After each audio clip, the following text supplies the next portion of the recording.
네, 월요일 아침 데일리 브리핑에서는 워싱턴 정치권 내에서 이번 한 주 동안 다뤄질 이슈와 현안들을 종합해보는 시간을 갖고 있습니다. 전화에는 저희 워싱턴 한면택 특파원이 연결되어 있는데요. 한 특파원, 네, 안녕하십니까. 워싱턴입니다. 네, 오늘 아침 리포터로 전해주셨습니다만은 이 미국에서도 코로나 백신 여건이 가시화되고 있다는데 어떻게 준비되고 언제부터 발급이 될 것으로 보이십니까? 네, 백신 여권으로 불리는 것은 뭐 백신을 맞았다라는 접종을 증명하는 그런 서류가 되겠습니다만은 이것이 상당히 중요한 서류로 지금 대두되고 있습니다. 왜냐하면은 이제 코로나 사태에서 탈출하고 또 경제를 되살리는데 이런 백신 접종에 지금 대부분 기대를 하고 있지 않습니까? 이러다 네. 보니까 백신을 맞은 사람들이 이것을 증명을 하면은 상당히 경제활동, 특히 여행까지 다 되살아나 살릴 수 있지 않겠느냐. 이런 차원에서 백신 여권으로 불리는 예방접종, 백신 접종 증명서를 지금 만들려고 하는 것입니다. 이건 미국만은 아니고요.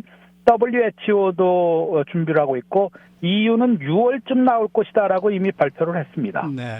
그런데 아직 미국 정부가 언제 백신을 만들어낼지는 확실하게 이제 공표를 하지는 않았습니다만은 이번 주부터 좀 속도를 내고 있는 그런 분위기입니다. 네.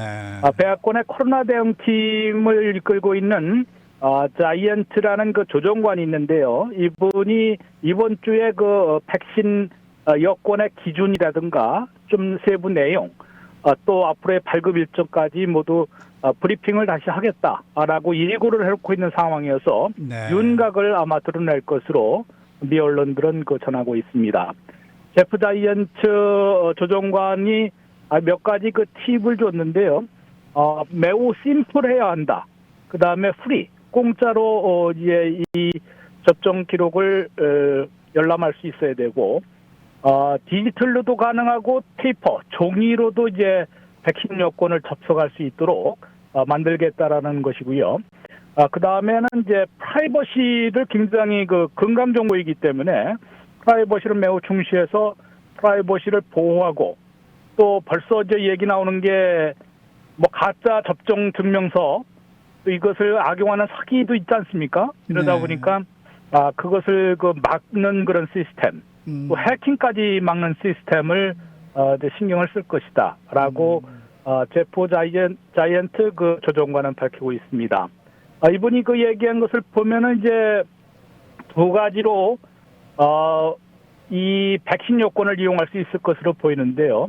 현재 휴대폰을 대부분 갖고들 있으니까 휴대폰으로 신청서를 하면은 이것이 이제 백신을 이미 접종하신 분들은 하얀 CDC가 발행한 그런 네.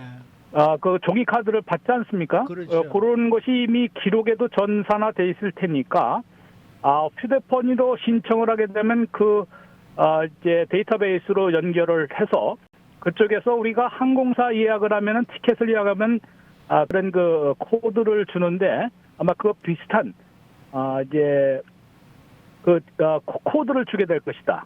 이것을 갖고 있으면은 이제 다운로드 받고 있다가 공항이나 뭐 어디 다른데 여행 갈 때 이 백신 여권을 필요로 하는 데에서 바로 전화해서 꺼내서 이렇게 스캔만 하도록 하면 된다라고 설명을 하고 있습니다. 네. 그런 것이기 때문에 상당히 간편하고 또 언제든지 사용 가능한 그런 백신 여권으로 디지털 형태의 백신 여권이 발급될 것으로 이용할 수 있을 것으로 예상이 되는데요. 휴대폰이 없거나 또는 이제 이런 휴대폰으로 디지털 여권을 사용할 수 없을 때는 지금 컴퓨터에서 미리 프린트아웃을 해서 지참을 해서 또 해당 요구하는 데서 제시를 하면 될 것으로 백악관 측은 밝히고 있습니다.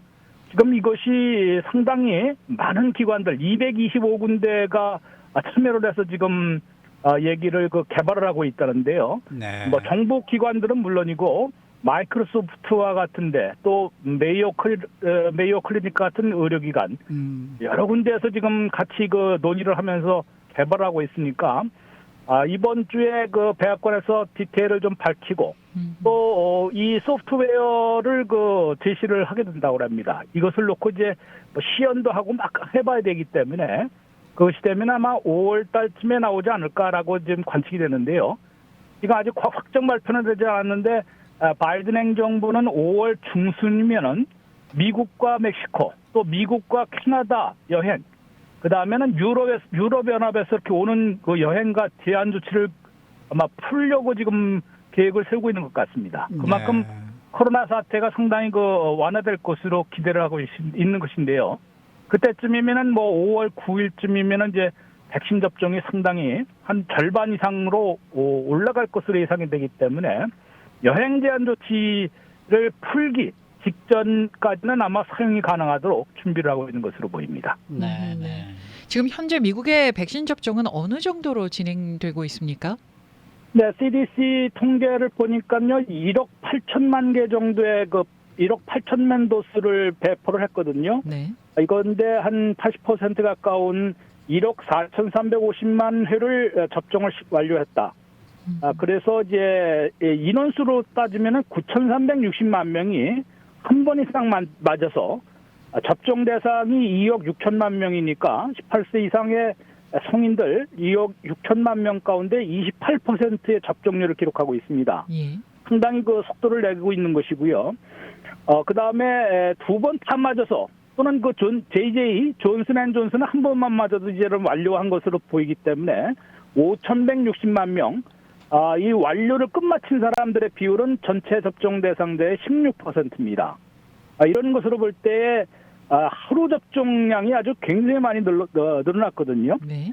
지난 3월 13일에는 하루에 457만 번이나 접종을 했습니다. 기록적인 그 최대치였고요. 3월 27일 지난주에도 보면은 350만 회가 접종이 됐기 때문에 상당히 그 빠른 속도로 지금 엄청난 백신 접종 상태를 보여주고 있습니다. 좀 전에 말씀드린 대로 그렇게 되면은 5월 9일 정도에 50%에 도달할 것으로 예상이 되는데요. 뭐 아시다시피 지금 캘리포니아도 4월 중순이면은 연령 제한이 다 없어지지 않습니까? 5선 순위가 다 없어지는 대로 즉 각 주들이 전부 얘기를 했고 바이든 대통령이 5월 1일 이전에 모두 그런 그 누구나 원하면은 접종할 수 있도록 하겠다라고 각 주 정부에게 얘기를 해놨기 때문에 그 4월 1일 중에는 누구나 접종을 받을 수 있고 또 원하는 사람이면은 성인이면은 누구나 접종을 해서 이 접종 비율이라든가 또 백신 공급이 원활하게 돼서 상당히 그 접종 이른바 그 전국민 접종 시대는 더 빨라질 수도 있다라고 얘기가 되고요. 좀 전에 말씀드린 대로 그렇게 되면은 5월 중순에는 여행 제한 조치도 풀려서 여행업계가 지금 다시 되살아날 것으로 기대되고 있습니다. 자, 이 바이든 행정부는 차기 경기 부양책으로 지금 3조 달러 규모의 이 사회 인프라 방안을 준비하고 있는데 어떤 계획들이 포함될 것으로 알려지고 있습니까? 네, 지금도 아마 미국 언론을 보시면은 이 얘기로 거의 주요 뉴스가 나오는 것인데요. 바이든 대통령이 이제 3월 마지막 날인 그 모레 수요일 날 피츠버그에 가서 이런 그 인프라 사회 기반 시설 국채공사 방안을 이제 현장 세일하게 됩니다. 그거에 대해서 좀 세부 내용이 좀 더 나올 것 같고요. 네. 또 예산 차기 회계년도 다음번 회계년도 2022 회계년도 10월부터 시작할 그 예산안을 또 첫 번째 예산안으로 이제 대강을 발표를 해야 되거든요. 이런 것을 보면은 상당히 바이든 대통령이 이렇게 통이 큰 사람인지는 몰랐다고 말이 나올 정도로 네. 말만 하면은 뭐 몇조 달러가 그냥 나오니까요. 1조 9천억 달러 미국 구조 계획을 이제 집행하기 시작했는데 말씀하신 대로 3조 달러 인프라 사회 기반 시설에 3조 달러를 투입하겠다는 것인데요. 실제로는 또 여기에 그 텍스 인센티브 같은 거 1조 달러가 또 더 들어갑니다. 이것은 바로 돈 들어가는 게 아니라 이제 그만큼 깎아주는 거죠, 세금을. 네, 네. 그래서 우리가 아주 쉽게 얘기한다면은 사회 기반 시설하면 도로, 교량, 상하, 수도 뭐 이런 거 아니겠습니까? 교통수단, 대중교통수단 이게 노후화된 게 많고 또 확충을 해야 되는 것이기 때문에 여기에 한 1조 달러를 퍼붓겠다는 얘기고요. 네. 그런데 1조 달러도 지금 이미 밀린 것만 해도 1조 달러가 됩니다. 그러니까 확충화를 한다면 더 들어가야 되는 거고요. 또 한 가지는 이제 이른바 유망한 그런 산업을 지원한다는 것인데 클린 에너지 있지 않습니까? 네네. 어제 이산화탄소를 감축하면은 여기에 이제 클린 에너지 또 전기차를 주로 하면은 전기차 충전소나 배터리 산업, 그다음에 5G 정보통신 산업 이런데 지도하는 것도 제가 보기엔 한 1조 달러는 이것을 이제 텍스 인센티브를 주려고 하는 것 같습니다. 이 분야에는 이제 세금을 깎아주는 것이니까 이것도 결국은 10년에 계산하면 한 1조 달러는 들어갈 것이다. 그래서 이게 말은 3조 달러, 이게 스pen딩이 3조 달러지 실제로는 텍스 인센티브까지 하면 4조 달러가 되고요. 미 전역에 있는 이런 사회 기반 시설 요거를 개선하려면은 한 6조 달러는 써야 된다고 합니다. 그러니까 이거는 그래도 한 3조 달러 절반으로 지금 잡아서 우선 한꺼번에 다 할 수는 없으니까 이렇게 하면은 상당히 한 500만 개 일자리를 창출할 수 있을 것이다라고 밝히고 있는데요.